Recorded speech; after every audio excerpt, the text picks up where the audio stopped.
नमस्कार, आप सभी का स्वागत है हमारे YouTube चैनल पर। इसके पहले वाले वीडियो में हमने देखा था वर्क डन का formula in the terms of pressure and volume, और हमने एक प्रोसेस के लिए वर्क डन का फॉर्मूला भी निकाला था। उसके आगे हम बढ़ते हैं और आज के इस वीडियो में हम वर्क डन से रिलेटेड कुछ न्यूमेरिकल्स भी करने वाले हैं।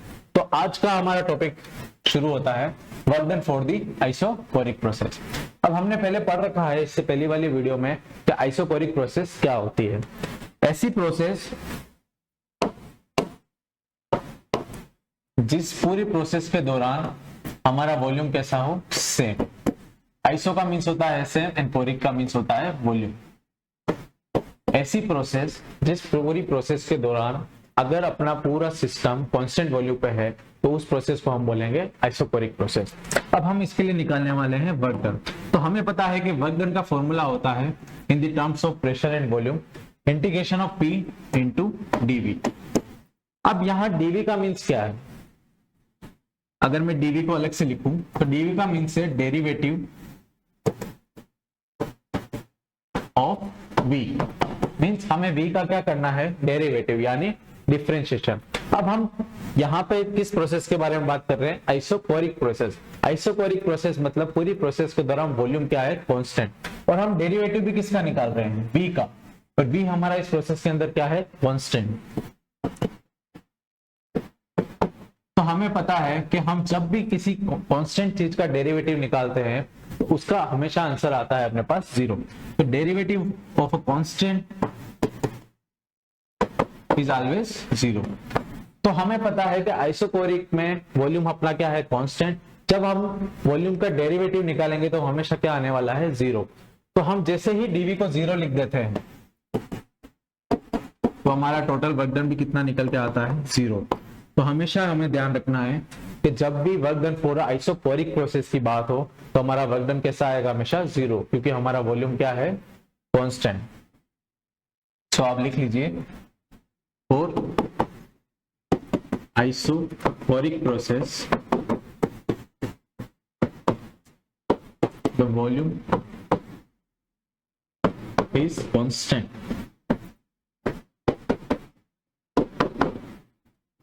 So the work done will be 0। अब हम आगे बात करते हैं work done for the cyclic process. अब हमने इससे पहली वाली वीडियोस में देखा था कि साइक्लिक प्रोसेस क्या होती है। ऐसी प्रोसेस जिसका इनिशियल पॉइंट और फाइनल पॉइंट क्या होता है? सेम। मतलब ऐसी प्रोसेस जो शुरू होती है उसके एक इनिशियल पॉइंट से और घूम के वापस आती है उसके इनिशियल पॉइंट पे, पर उसने जो पाथ कवर किया हुआ होता है वो डिफरेंट हो सकता है। जरूरी नहीं है कि वो जिस पाथ से गई है उसी पाथ से वापस आए। जब वो अपनी सेम पाथ से वापस आती है तो उस प्रोसेस को हम बोलते हैं रिवर्सिबल प्रोसेस। पर साइक्लिक प्रोसेस में जो उसका पाथ है वो हमेशा क्या रहता है? या तो डिफरेंट भी रह सकता है या सेम भी रह सकता है। तो हम एक एग्जाम्पल के तौर पर इसको समझते हैं।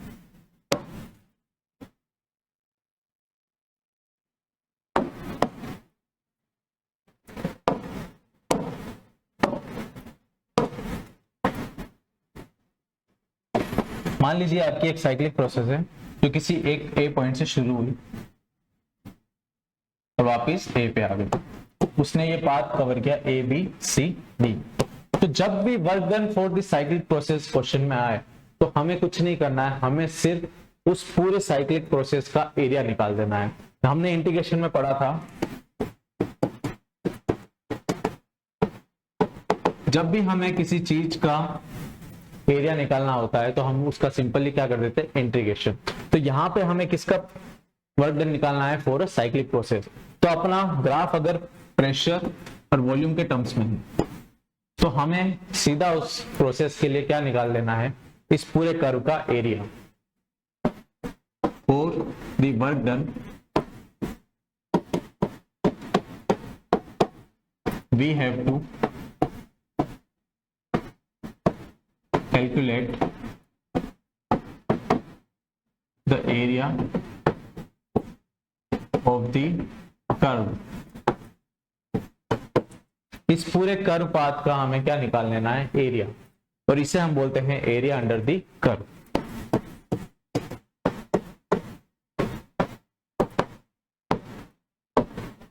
हमें इस प्रोसेस के लिए कोई भी फॉर्मूले की नीड नहीं है, हम सीधा इसका क्या निकालेंगे, एरिया अंडर द कर्व, पर हमारा वर्क डन आ जाएगा। इससे रिलेटेड कुछ क्वेश्चंस करते हैं अपन। तो पहला क्वेश्चन है अपने, 1 mole of an ideal gas undergoes a cyclic change ABCD. From the given diagram, calculate the work done in the process. मैं आपके लिए डायग्राम बना देता हूं।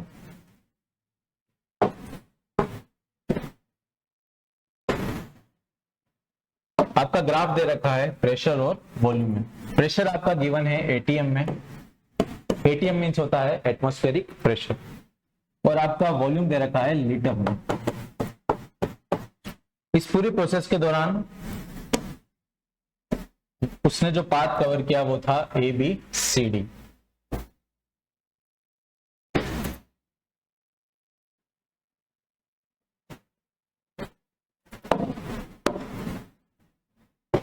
A, B, C and D।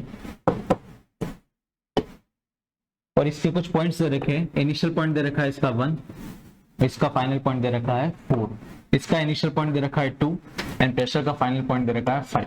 अब साइक्लिक प्रोसेस की एक विशेषता ये होती है कि जब भी हम साइक्लिक प्रोसेस की बात कर रहे हैं तो वो 2 डायरेक्शन में घूम सकती है, या तो क्लॉकवाइज या फिर एंटी क्लॉकवाइज।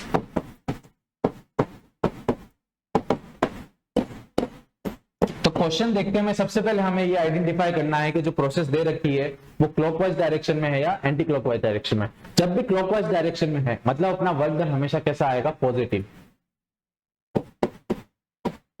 और जब भी क्वेश्चन अगर एंटी क्लॉकवाइज डायरेक्शन में दे रखा है मतलब अपना वर्क डन हमेशा कैसा आएगा, नेगेटिव। तो मान लीजिए 4 ऑप्शन दे रखे हैं, 2 पॉजिटिव के और 2 नेगेटिव के।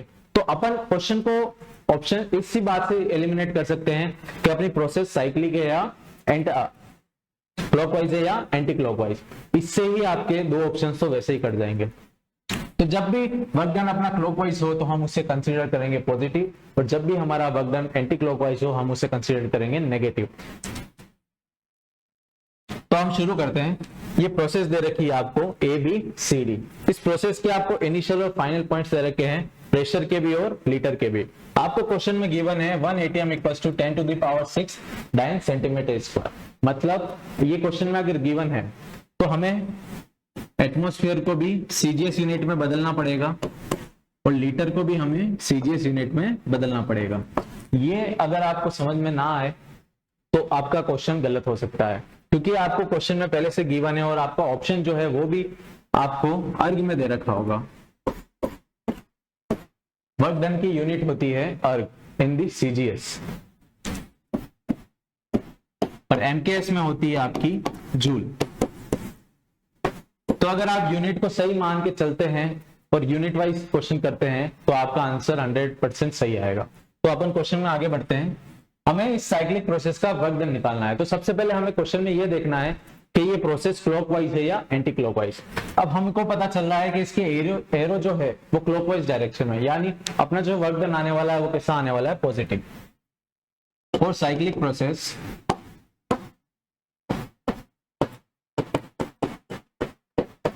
वर्क डन हमारा कैसे आने वाला है, पॉजिटिव।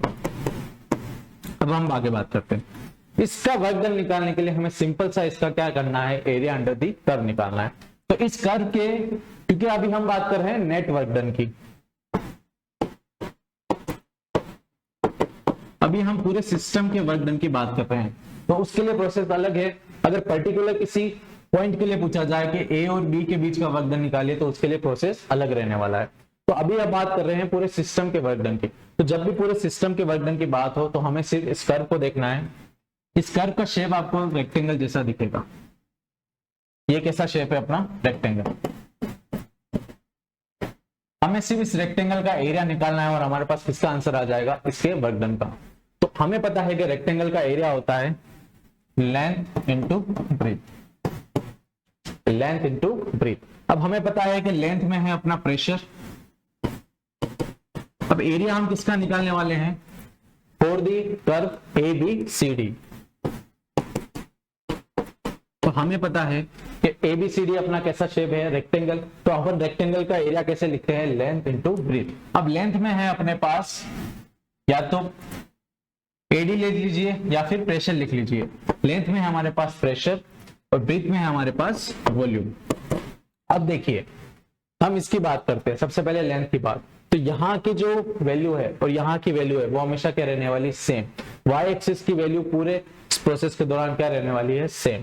तो हम जब बात करेंगे प्रेशर की, तो जब प्रेशर की बात कर रहे हैं तो प्रेशर कहां से कहां चेंज हो रहा है, इसका फाइनल प्रेशर है 5, इस पॉइंट पे भी 5 है और इस पॉइंट पे भी क्या है 5, और इनिशियल वॉल्यूम, इनिशियल प्रेशर कितना है 2, और इस पॉइंट पे भी क्या है 2। तो हम ऐसा लिख सकते हैं इसको 5 - 2। अगर मैं 5 - 2 कर दूंगा तो क्या मेरे पास ये वाली लेंथ आ जाएगी, जी बिल्कुल। अब हम बात करते हैं वॉल्यूम की। प्रेशर अपना किस में लिख रखा है, एटीएम में, मल्टीप्लाई। अब वॉल्यूम की बात करते हैं। वॉल्यूम की जब हम बात करेंगे, अब हम इधर से इस तरफ आ रहे हैं, तो वॉल्यूम की जब अपन बात करेंगे तो final volume minus initial volume, तो अपना फाइनल था 4 - 1। तो जब हम इधर से इधर आ रहे हैं तो 4 - 1, और ये अपना है अपना लीटर में। जब हम इसको सोल्व करते हैं तो 5 - 2 होता है 3 एटीएम इंटू 4 - 1 होता है 3 लीटर। अब हमें इस पूरे को अर्ग में निकालना है, मतलब सीजीएस यूनिट में निकालना है। तो अपन सबसे पहले एटीएम को कन्वर्ट करेंगे डाइन में। तो अपने पास क्वेश्चन में गिवन है कि एक एटीएम बराबर होता है 10⁶। तो हम एटीएम को लिख सकते हैं 10⁶ डाइन सेंटीमीटर स्क्वायर इंटू, जब लीटर को हम सेंटीमीटर में बदलेंगे तो उसके लिए अपन मल्टीप्लाई करेंगे 10⁻3, ये अपना आ जाएगा सेंटीमीटर क्यूब। तो इसको अपन जब सोल्व करेंगे तो 3 × 3 इज 9 एंड 10⁶ इंटू 10⁻3, और ये आपके यूनिट आ जाएगी अर्ग में। तो जब हम इसको फर्दर सोल्व करेंगे तो ये अपना आंसर आ जाएगा 9 × 10⁹ अर्ग। ये अपना क्या हो जाएगा फाइनल आंसर। हमें सिर्फ रेक्टेंगल का एरिया निकालना है और हमें पता है कि साइक्लिक प्रोसेस के लिए हमेशा वर्क डन कैसा आएगा, पॉजिटिव, और हमारा फाइनल आंसर भी कैसा आ रहा है, पॉजिटिव। हमें बस इस बात का ध्यान रखना है कि साइक्लिक प्रोसेस में आप अगर कंफ्यूज होते हैं कि साइन कैसा लेना है जब इधर से इधर जाएंगे या प्रोसेस में रिवर्स आएंगे, तो सबसे बेस्ट आइडिया यही है कि आप क्वेश्चन में ये देख लीजिए स्टार्टिंग में ही कि ये प्रोसेस साइक्लिक है, क्लॉकवाइज है या एंटी क्लॉकवाइज है। जब क्लॉकवाइज है तो अपना फाइनल आंसर कैसा आएगा, पॉजिटिव। फिर आप यहाँ पे साइन में कंफ्यूज ना होइए, आपको बस फिर रेक्टेंगल का एरिया निकालना है, आपको लेंथ निकालनी है और ब्रीथ निकालनी है।